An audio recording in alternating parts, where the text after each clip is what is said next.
ஆண்டவருடைய பிள்ளைகளே, கர்த்தர் எசேக்கியா தீர்க்கதரிசியை எலும்புகள் நிறைந்த பள்ளத்தாக்கிலே கொண்டு போய் விட்டு, மனுப்புத்திரனே, இந்த எலும்புகளெல்லாம் உயிரடையுமா அப்படின்னு ஆண்டவர் கேட்குறாரு.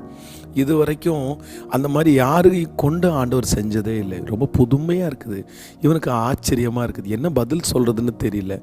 ஒருவேளை இதுக்கு முன்னாடி ஏதோ ஒரு பரிசுத்தவான்கள் இந்த மாதிரி ஒரு காரியத்தை செஞ்சுருந்தாங்கன்னா, ஆமாம் ஆண்டவரே முடியும், இல்லை ஆண்டவரே முடியாதுன்னு சொல்லியிருக்கலாம். இப்பொழுது எசேக்கியாவுக்கு என்ன சொல்லணும்னு தெரியல. அதனால் அவர் சொல்கிறாரு, ஆண்டவரே எனக்கு தெரியல, நீர் அறிவீர். ஆண்டவர் சொல்கிறார், இல்லை, அந்த எலும்புகள் உயிரடையும், அது ஒரு சேனையாய் நிற்கும். அப்போது நான் நம்புகிறேன், எசேக்கியாவுக்கு இதுவரைக்கும் யாருமே செய்திராத ஒரு புதுமையை கர்த்தர் அவனை கொண்டு செய்ய வைக்கிறார். இன்றைக்கு இந்த சத்தத்தை கேட்கிற ஆண்டவருடைய பிள்ளைகளே, ஆண்டவர் ஒரு நியூ பிகினிங், புது துவக்கம், ஒரு புது காரியம், இதுவரைக்கும் உங்கள் குடும்பத்தில் யாரும் செய்யாதது, நீங்கள் இதுவரைக்கும் பார்த்துறாத ஒரு புது ஃபீல்டில் ஒரு புது பிளஸ்ஸிங்கை ஆண்டவர் உங்களுக்கு தருவார் அப்படின்னு மனதார நான் ஆசீர்வதிக்கிறேன். அது நீங்கள் ஆச்சரியமாக இருக்கும். இதுக்கு நான் சம்மந்தமே இல்லை, இது எனக்கு உரியதும் அல்ல, நான் எப்படி அப்படின்னெல்லாம் கேட்கலாம். ஆனால் ஆண்டவர் இன்றைக்கி வாக்கு கொடுக்குறார், ஒரு புதுமையை சீக்கிரமாக நீங்கள் பார்ப்பீங்க. ஆமேன். கர்த்தருடைய பிள்ளைகளே, இன்றைக்கு மிக முக்கியமான ஒரு ஞானத்திற்காக நம்ம ஜெபிக்க போகிறோம். நிறைய பேர் பண்ணுற ஒரு தவறு இதுதான். என்ன அப்படின்னா, சிலருக்கு கூட்டத்தோடு இருக்கிறது ரொம்ப பிடிக்கும். அதுவும் வீட்டில் அப்படியே வீட்டில் ஒரு 10 பேர் 20 பேர் எப்பவும் கசகசன்னு சத்தம் போட்டுட்டு சமைச்சிட்டு சாப்பிட்டுட்டு ஜாலியாக கிண்டல் பண்ணிட்டு இந்த மாதிரி இருக்கிறது நிறைய பேருக்கு ரொம்ப பிடிக்கும். ஆனால் ஒன்று நீங்கள் ரொம்ப கவனமாக இருக்கணும். சிலரை வீட்டுக்குள்ளே நம்ம விட்டுட்டோன்னு வச்சுக்கோங்களேன், அந்த வீடு அது நல்ல வீடாக அமையாது. நீங்கள் வேதத்தில் வாசிக்கும்போது, ஒருவன் உங்களிடத்தில் இந்த உபதேசத்தை கொண்டு வராமல் இருந்தால் அவனை உன் வீட்டிலே ஏற்றுக்கொள்ளாமலும் அவனுக்கு வாழ்த்துதல் சொல்லாமலும் இருங்கள். அப்போது இங்கே இந்த இடத்துல தேவ மனுஷன் எழுதுறாரு, இந்த காரியத்தை கொண்டு வரல அப்படின்னா உங்கள் வீட்டுக்குள்ளே நீங்கள் விட்டுறாதீங்க, அவனுக்கு வாழ்த்துதல் சொல்லாதீங்கன்றாரு. அப்போது ஒரு தேவனுடைய பிள்ளை தன்னுடைய வீட்டுக்கு உள்ளே விடுறவங்களை குறித்து ரொம்ப ஜாக்கிரதையாக இருக்கணும். உங்கள் வீட்டுக்குள்ளே வர்ற சில நபர்கள் உங்கள் வீட்டை ரெண்டாக்கிடுவாங்க. உங்கள் வீட்டுக்குள்ளே சிலரை உள்ளே விட்டீங்கன்னு வச்சுங்களேன், உங்களுக்குள்ளே ஒரு பெரிய பிரிவினையை கொண்டு வருவாங்க. சவுலை குறித்து வேதம் சொல்லுது, அந்த குமாரத்திகள் ஆடிப்பாடுகள் பாடினாங்க தான். ஆனால் சவுலுக்குள்ளேயும் தாவீதுக்குள்ளேயும் ஒரு பெரிய பிரிவினை வர்றதுக்கு காரணம் என்னென்னா, அங்கே உள்ள அவங்கள விட்டாங்க பாருங்கள், பாடினாங்க பாருங்கள், அவங்க தான் ஒருத்தரை குறைச்சி ஒருத்தரை தாழ்த்தி, 2 பேரையும் சமமாக பேசியிருந்தா கூட பரவாயில்ல, இல்லைனா பேசாமல் விட்டுருந்தா பரவாயில்ல. கணவனை உயர்த்தி பேசுகிறது, மனைவியை தாழ்த்தி பேசுகிறது, மனைவியை உயர்த்தி பேசி கணவனை தாழ்த்தி பேசுகிறது, இந்த மாதிரி நிறைய பேர் வருவாங்க. அப்போது ஒன்று, நீங்கள் அதை குறித்து வருத்தப்பட்டால் கூட பரவாயில்ல, கணவனுக்கு பிடிக்கலையா வேண்டாம், மனைவிக்கு பிடிக்கலையா வீட்டுக்குள்ளே சிலரை விடாதீங்க. அம்மா அப்பாவை நான் சொல்லலை, அவங்க நமக்கு உரியவர்கள். மற்றபடி சொல்கிற ரொம்ப ஜாக்கிரதையாக இருங்க.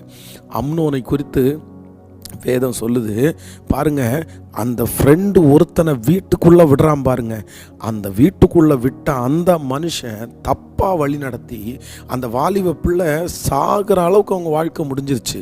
தன்னுடைய சொந்த சகோதரியை கெடுத்து விடுற அளவுக்கு வீட்டுக்கு விடுறவங்கள ரொம்ப ஜாக்கிரதையாக. சிலர் வீட்டுக்குள்ளே வந்தால் ஆசீர்வாதம் நிற்காது, சிலர் வீட்டுக்குள்ளே வந்தால் நம்மளை கடன்காரங்களாக மாற்றிடுவாங்க, சிலர் வீட்டுக்குள்ளே வந்தால் சர்ச்சை விட்டு நம்மளை பிரிச்சிருவாங்க, சிலர் வீட்டுக்குள்ளே வந்தால் உங்கள் ஆவிக்குரிய வாழ்க்கையே ஒன்றும் இல்லாமல் பண்ணுவாங்க. ரொம்ப கவனமாக இருங்க. இது ஒரு பெரிய சப்ஜெக்ட். இது யாரையெல்லாம் வீட்டுக்குள்ளே நம்ம விடக்கூடாது அப்படின்றது நிறைய இருக்குது. சிலர் ரொம்ப குறை சொல்லி மற்றவங்களை குறித்து குறை பேசிகிட்டே இருப்பாங்க. ரொம்ப ஜாக்கிரதை, உள்ளே விடாதீங்க. மற்றவங்களுக்கு விட நீங்கள் ரொம்ப ஃபேமஸாக இருக்கணும்னு நம்மளை ரொம்ப ஏற்றி விட்டு பொருளை வாங்க வைக்கிறது, கடன் வாங்க வைக்கிறது, இந்த மாதிரி இதை கர்த்தர் தான் உங்களுக்கு ஞானத்தை கொடுக்கணும். சிலரை வீட்டுக்குள்ளே விட்டுட்டிங்கன்னா உலகத்திலையும் மதிப்பை கெடுப்பீங்க, ஆண்டவரிடத்துலையும் நீங்கள் நற்செய்தி பெற்றுக்கொள்ள முடியாது.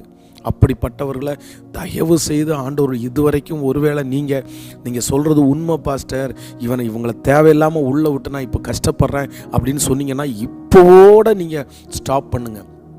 முடிஞ்ச வரைக்கும் நீங்கள் தனியாக கர்த்தரோடு இருக்கிறதுக்கு நீங்கள் முயற்சி எடுங்க. அப்படின்னு உங்கள் ஃபேமிலியோடு இருக்கிறதுக்கு முயற்சி எடுங்க.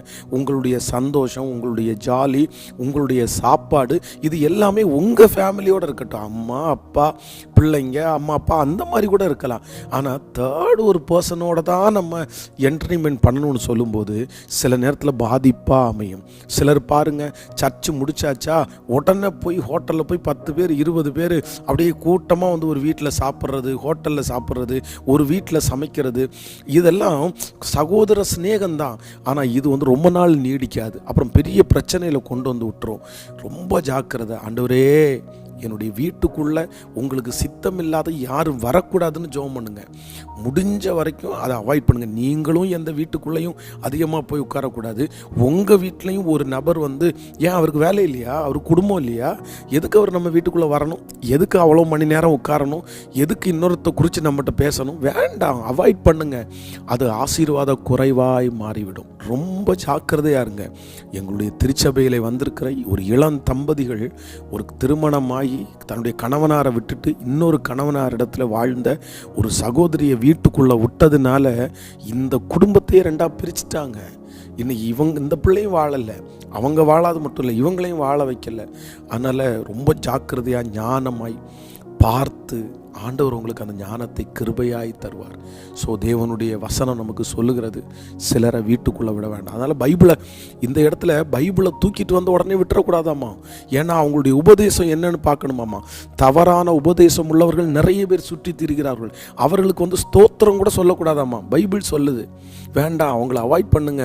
இந்த உபதேசமாக பிரதர் எனக்கு வேண்டாம், எனக்கு பைபிள் இருக்குது, எனக்கு கர்த்தர் இருக்கிறாரு. இந்த கிருபையை ஆண்டவர் உங்களுக்கு தருவாராக. ஜெபிக்கட்டுமா?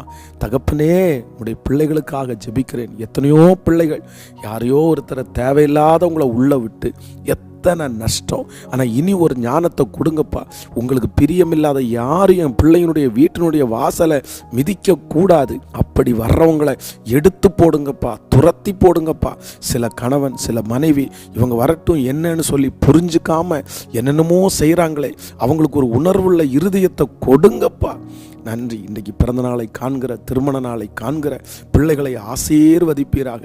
அப்பா, ஜெப குறிப்பை அனுப்புகிற பிள்ளைகளுக்காக ஜெபிக்கிறேன். ஒரு அற்புதம் நடக்கட்டும்.